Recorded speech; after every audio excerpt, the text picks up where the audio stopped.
Welcome to the Texas Goat Radio Show. I'm your host, Matorius. This is part one of 1743 live stream of Owen Benjamin. Hi, everybody. Let's see if we're live. I have a fantastic episode for you today. I couldn't wait until Monday. We just have so much to talk about, and the gravy is building up. Let me get a confirmation that my trusted sidekick companion, Codsworth, my butler, started the live stream. He's been on quite a bender lately. So that wasn't as verbally abusive as he normally is towards Coddington. Live, good. Okay, so today we're going to talk about age of consent, what that means.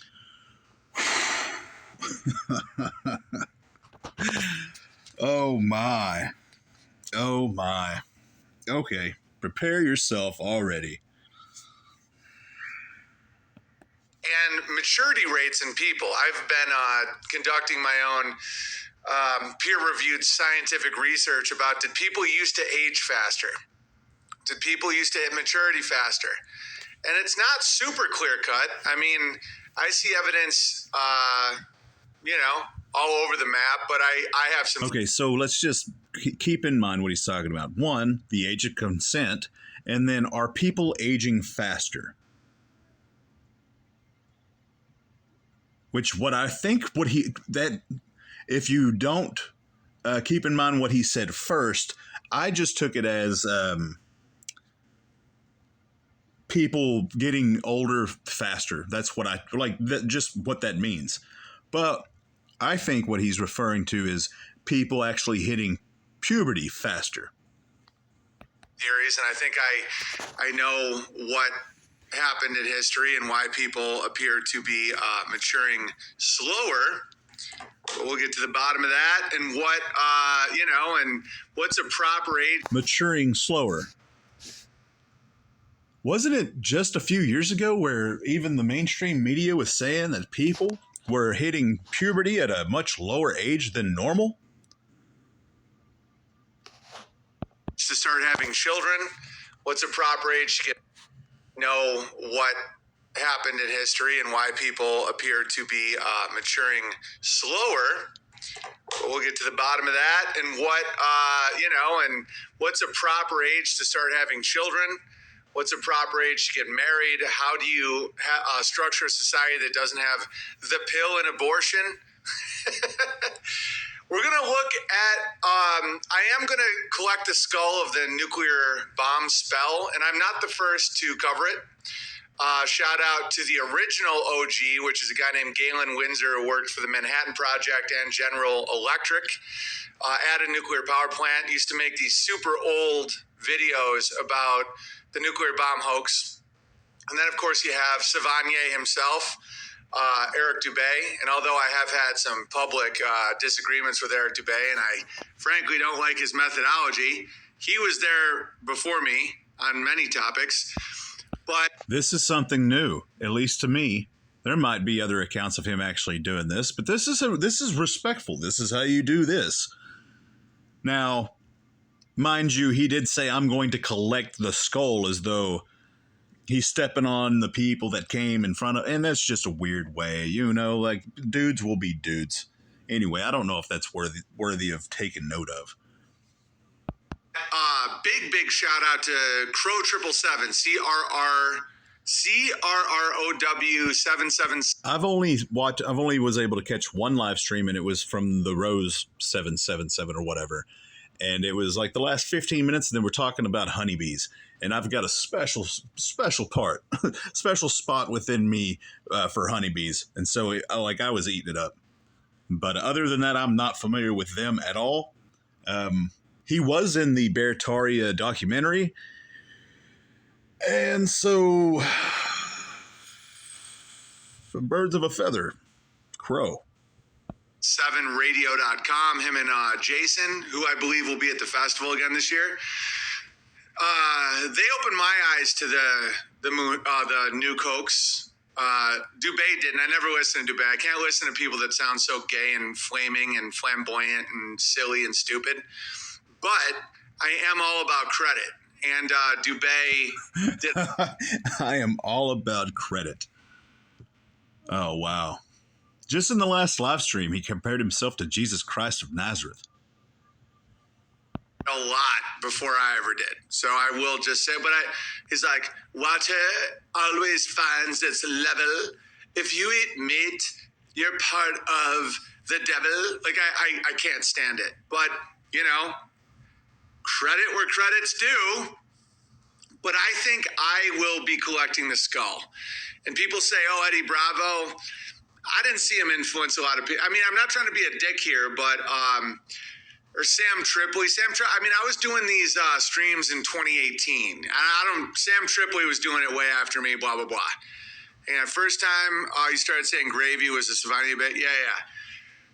My clip about the camera, should I talk about that?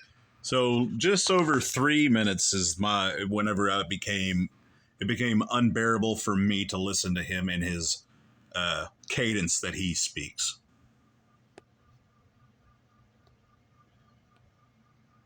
Well, let's not do that. He's just definitely not normal, so one by one should work. At first, should I talk about that first?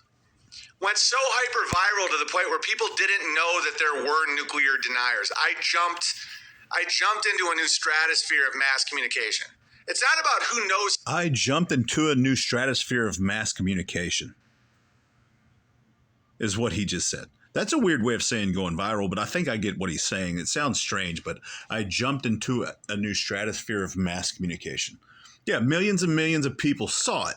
They didn't interact with it, saw it. Somebody commented in the comment section of these videos that it was less than 1,000 comments, less than 1,000 likes. So as far as views, what it means is what he's talking about, the metric of 20 million people. No, whenever you're scrolling through Twitter and there's a bunch of crap that you don't even you don't even participate with, that's what it's counting. How many people saw it? How many times it came across somebody's feed? Something first. Which I'm pretty sure you can pay for that. Can you not? It's about who can convey the information to the widest audience. Because I also want to really touch base. All right, I'm gonna. Deniers. I jumped into a new stratosphere of mass communication. It's not about who knows something first. It's about who can convey the information to the widest audience. Because I also want to really touch base with the show Succession. Remember how last episode I was talking about? It's not about who said it first. It's about who can say it to the most people. That's a very elitist way of looking at that. And the reason why I say elitist is because that means that if you have more money than anybody, then you're the only one that matters, because you can pay to be in front of a lot of people.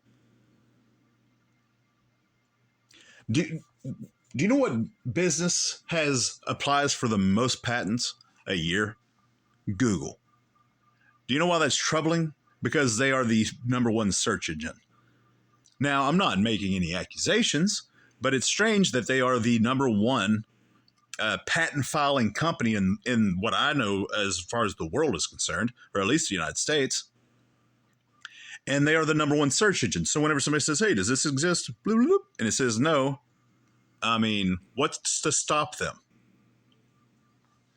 About how the theme song, or like a lot of the music in Succession, seems very inspired by me, but I wasn't going to make a claim.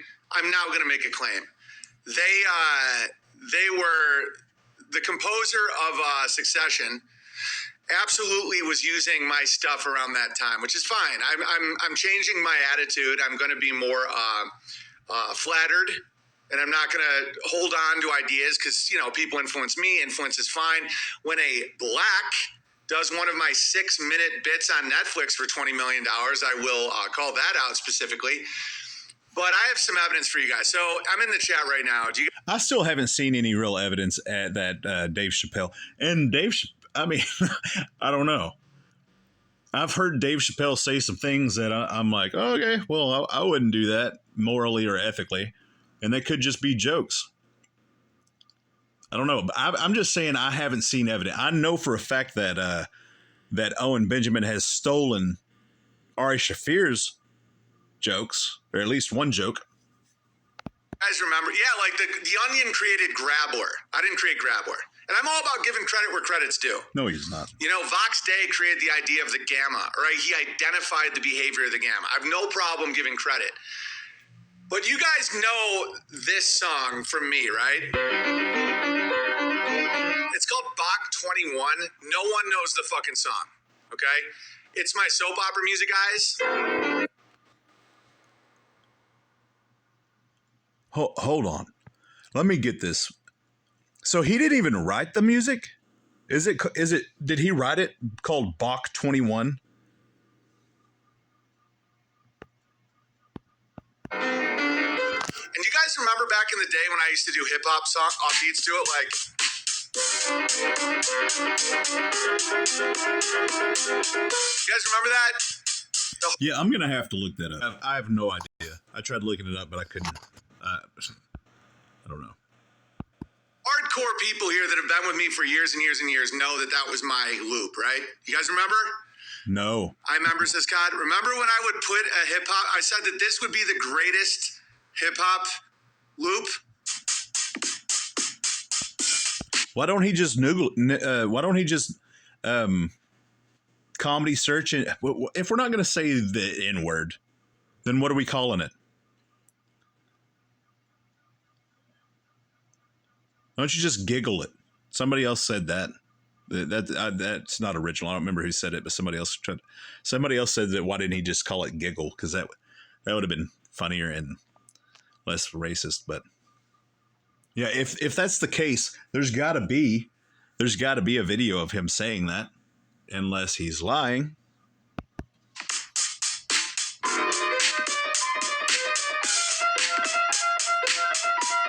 You guys remember that, right? Okay, No. So real quick, I was giving Succession the benefit of the doubt. Their music throughout the show is almost identical to my music from my science sketch about who slept longer, right? Goes hard. Anchor Bear, wait till you see this. So this is years after I put this out. And again, I know that I didn't write this song. This is by Bach, and there's a great Okay, meme. so he just answered that question, yet he is taking credit for it. The mental gymnastics that it takes for you to say, oh, no, yeah, I used that. I stole it from him first, or used it. I bet it's under, what is it? Fair use, right?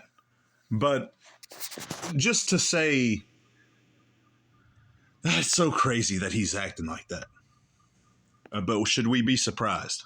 It says, that's from Princess Bride, where he's holding a knife to the princess's neck, and it's about taking memes on the internet. And I think Brian Lawrence posted it, and it said, "You've taken what I've rightfully stolen." But it would be the equivalent of another hip-hop guy doing Lucifer, son of the morning, I'm gonna da-da-da-da-da. That's Kanye, right? Everyone knows that Kanye took that from, what's the guy's name? Codsworth? No, that is not the equivalent at all. Not even a little bit. Maybe less than a little bit, but no. I'm going to say no to that. Which there might be some people that would disagree and say, yo, no, that's the same thing, but no. No. Romeo, Max Romeo, the Jamaican artist, had Lucifer, son of the morning, I'm gonna... I don't... And I know, and this isn't ego, I get it, everybody's getting it, everyone... No.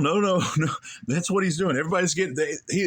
Whenever he feels as though there's pushback, that's what he does. Like, nope, I'm getting on top of it. Y'all can't buck me because this is a high trust community. That's what he's doing right there. High trust community, I'm telling everybody, just be quiet. Everyone can just... But watch this. This is from the show.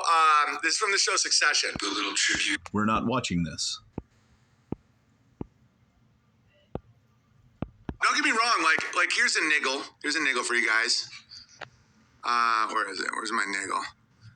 But way before this, like years ago, I was actually putting it to beats, and I couldn't find it on niggle because music is hard to niggle.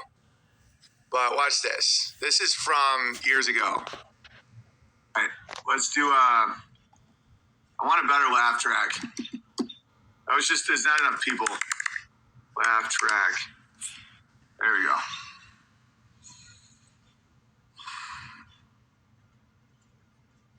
The fuck am I doing? So what's the deal with the students? I didn't see that, come on! Did you hear him say, what the fuck am I doing? 15-year-old girls are rolling up for sex! Jerry Seinfeld! There I was, putting on my slacks. Come on! 15-year-old girls rolling up for sex! By the way, just to let you guys know, that isn't my sense of humor. He really did date a 15-year-old as an adult. That didn't age very well because he just had an argument saying that 14, 15-year-olds are the same as 35-year-olds. Publicly what the fuck am I talking about? That was a really good idea, whoever thought of that. Horrific story. All right, no, what the fuck am I Oh, this is how much. Oh, wow. He's trying to talk over himself because it's actually kind of the synchronicities. Oh, wow. That's so funny. He didn't mean to do that. It was unintentionally funny. Talking about? Hang on a second. Where's my nagel? Now he's feeling the pressure of what are we calling it? I don't know what to call it. Owen's Bible. Sorry guys. mynagel.com. Okay. Hang on a second. So did you hear about Bach? So he goes off and he marries his cousin after having too many meandering melodies. But listen to some of this stuff. Bach really is a legend. Okay, so I've been playing this fucking song for you. Nobody knows the song, and not only have I been... Do you have any idea how childish and stupid this is? He is 10 minutes in, and he's set up what he's going to talk about, the age of consent, all that kind of stuff. I can just imagine where that's going. But for him to actually say that nobody knows that song, that's almost to say that nobody knows Bach. This is absurd behavior. This is the Texas Go Radio Show. I'm your host, Notorious. As always, till next time.